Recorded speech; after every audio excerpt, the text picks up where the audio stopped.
আসসালামু আলাইকুম। আশা করি আল্লাহর রহমতে সবাই ভালো আছেন। আলহামদুলিল্লাহ আমরাও ভালো আছি। তো এখন আছে বিকালবেলা, বিকাল মনে হয় 3টার মতন বাজে। তো দেখেন সকালবেলা কাপড় চোপড় ধুয়ে দিলাম, অনেক রোদ ছিল, এই যে মাত্রই মেঘ হইলো আকাশে, কাপড়গুলো সব তুলে ফেলবো।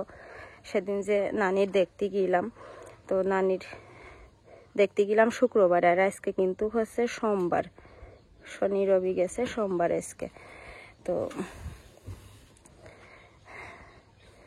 নানি কিন্তু মানে আজকে কিন্তু আমাদের মাঝে আর নেই, কারণ নানি আজকে ভোরবেলা একদম ফজরের আজানের দিকে কিন্তু নানি মারা গেছে। তো আমি যেহেতু শুক্রবারের দিনকে দেখে আসছি, এই জন্য আজকে আর গেলাম না দেখতে। এখানে কিসের ময়লা লেগেছে। তো যাই হোক, সবাই নানির জন্য দোয়া করবেন। আসলে মুরব্বী, অনেক বয়স্ক মানুষ পড়েছিল বিছানায়, তো আল্লাহ তার নিয়ে গেছে, এটাই সব থেকে ভালো হয়েছে। কারণ বয়স্ক মানুষের আসলে বয়স হয়ে গেলে বিছানায় অসুস্থ হয়ে পড়ে থাকলে যে তারও কষ্ট, আবার তার যারা সেবা যত্ন করে তাদেরও কষ্ট। তো আল্লাহ নিয়ে গেছে, এটাই আলহামদুলিল্লাহ। তো আল্লাহর আসলে কি বলবো, একদিন হলেও সবারই আমাদের মৃত্যুবরণ করতে হবে।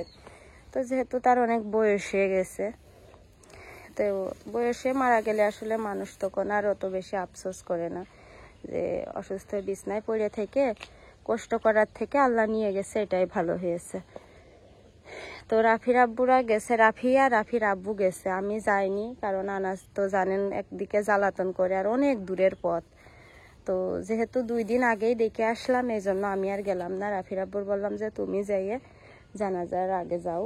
তো সকাল 11টার সময় জানাজা ছিল নানির, ওরা সকাল 11টার আগেই পৌঁছাইয়ে গেছে, জানাজার শরীক হয়েছে। তো সবাই নানির জন্য দোয়া করবেন, আল্লাহ যেন তাকে বেহেশতে নসিব করেন। আসলে আমার নানি শাশুড়ি খুবই ভালো মানুষ ছিল। মানে আমার তো নানি নেই ছোটবেলা থেকেই, আপন নানি নেই, সৎ নানি আছে। তো আমার এই নানি শাশুড়ি যে আমার যে এত ভালোবাসতো, মাথায় বিলি কেটে তেল দিয়ে দিত কম বয়স্কায়। মানে যখন আমার প্রথম বিয়ে হইল তখন 11 বছর আগে, তো সে অনেক সুস্থ ছিল। দেখেন কি মেঘ হয়েছে আকাশে। তো যাই হোক, নানির আল্লাহ নিয়ে গেল আজকে। নানি আমাদের ছেড়ে চলে গেল চিরদিনের মতন। তা আসলে আমাদের না, মানে সবাই সব জায়গায়, বিশেষ করে গ্রাম অঞ্চলের মানুষ, দেখেন মানুষ যখন অসুস্থ হয়ে একদম মারা যাবে অবস্থা, তখন সবাই খাবার নিয়ে যায় মুখের গোড়ায়, কিন্তু নিয়ে যায় খাও খাও করে খাওয়াতে যায়, সে কিন্তু আর খাতে পারে না। যখন বয়স হয়ে যায়, সুস্থ থাকে, তখন কিন্তু মানুষের খাওয়ানোর নিয়ম, যেরকম আমার নানি শাশুড়ির, আমি আর রাফির আব্বুকে তো আপনারা দেখছেন, গত শীতকালেও তো আমার নানি শাশুড়ির অনেকগুলা খাবার কিনে দিয়েছি, শুকনা খাবার, তারপরে এমনি সে যা যা পছন্দ করে সব খাওয়াইয়ে থুয়াইছি। তারপরে শুকনা খাবার কিনে দিয়েছি যাতে 1 মাস ধরে খাতে পারে। তো এরম মানুষ যখন একটু সুস্থ থাকে, চলাফেরা করতে পারে, বা মানুষ আমরা যে গেলাম সে আমাদের চিনে কত খুশি হয়েছে, খাওয়াই থুয়াইছি। শীতকালে আমাদের যে গায়ে দেওয়া শাল হারিয়ে গেল নানির দেখতে যেয়ে। তো মানুষের এটাই কিন্তু নিয়ম, যখন সে খাতে পারে বা সুস্থ থাকে তখন খাওয়াতে হয়। আর এই যে এখন অসুস্থ একদম, সেদিন যাইয়ে দেখি মাথার চারপাশে খাবার আর খাবার, যে আসছে সেই খাবার আনছে, কিন্তু নানির আর মানে একদম কোলের পানি ছাড়া, নর্মাল পানি ছাড়া তার আর কোনো কিছু খাওয়ার শক্তি নেই, বা সে বুঝতেও পারছে না যে কি খাচ্ছে আর কি খাওয়াচ্ছে আর কে নিয়ে আসছে। তখন খাইয়ে কোনো লাভ নেই। জানি মানুষ বয়স হয়ে গেলে যখন সুস্থ থাকে তখন তার খাওয়ানো উচিত, আত্মীয় স্বজনেরা এটা করে না কেউ। ওই সবাই যখন বিছনায় পড়ে যায়, কিছু খাতে পারে না, তখন নিয়ে যেয়ে মুখের গোড়ায় নিয়ে যেয়ে রেখে দেয়, তখন বাড়ি অন্য যারা লোক থাকে তারা খায়, সে অসুস্থ ব্যক্তি আর খাতে পারে না। তো যাই হোক, নানির কথা খুব মনে পড়ছে, যদিও বা অনেক দূর, আর 2 দিন আগে দেখে আসলাম, এই জন্য আর গেলাম না আজকে। তারপরে মা রয়েছে, সব কিছু মিলিয়ে। তো দেখেন এই চুলোটা আমার মা ভেঙে গেল, এই যে চুলোর এই যে এই সামনের সাইডটা ভেঙে গেল দিয়াল পড়ে। সেই চুলোটা আমার মা দেখেন আমি ঠিক করিলাম, আবার ভেঙে গেছে, পরে আমার মা মাত্রই ঠিক করে দিল। তো কথা বলতে বলতে দেখেন একদম চারপাশে অন্ধকার হয়ে আসছে। ঘরে যাব এখন।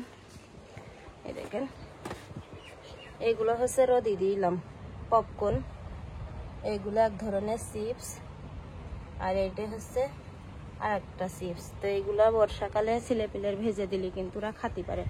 ওই দেখেন 3টে কাঁচের বয়াম, তো বয়ামের ভিতরে রাখবো।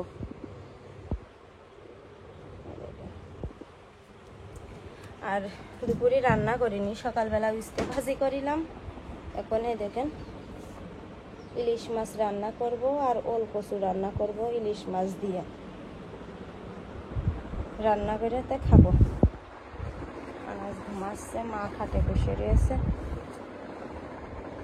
সবই শুকাই গেছে, এই জামাটা শুধু ভিজা হালকা, বৃষ্টি নেমে গেছে।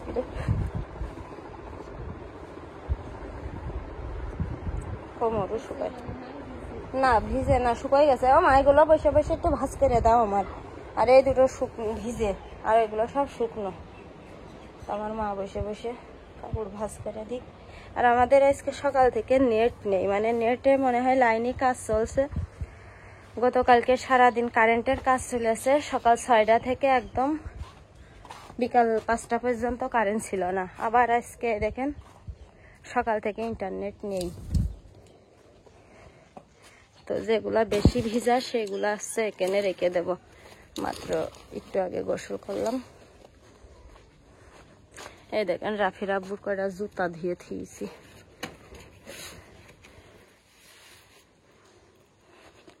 শুকাইয়ে গেছে।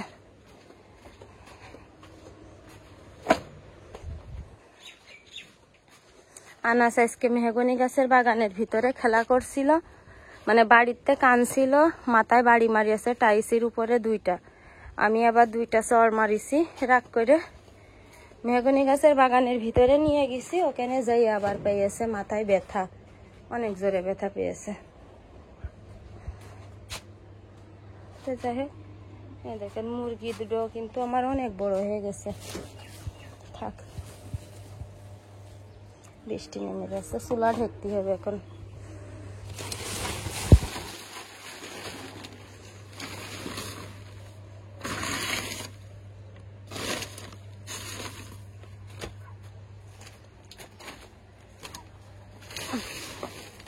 রাফির আব্বু 4 দিনকার কাপড় নিয়ে গেছে, এখন থাকবেন কিনা সঠিক আমি জানি না। যাওয়ার সময় বললো আমার 3-4 দিন থাকবো, কাপড় দিয়ে দাও, বাড়ি আসবো না। তা আমিও 3-4 দিনকার কাপড় ব্যাগ ভরে দিয়ে দিয়েছি। বাড়ি আসলে আসুক, না আসলে না আসুক। আবার মাও চলে যেতে চাচ্ছে, কালকে মনে হয় চলে যাবে মা। শেষ। এই দেখুন হাঁড়ি পাতিল ধুতে হবে।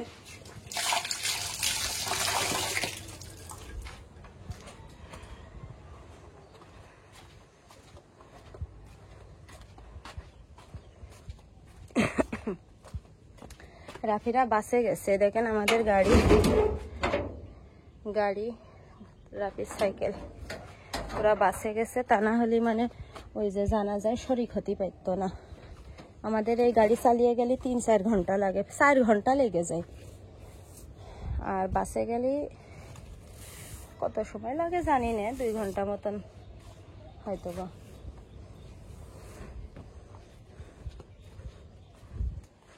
তো ঠিক আছে, সবাই ভালো থাকবেন। সবার জন্য অনেক অনেক দোয়া রইল, আমাদের জন্য দোয়া করবেন। আর ইনশাল্লাহ ইন্টারনেট আসলে তারপরে ভিডিও আপলোড দিব।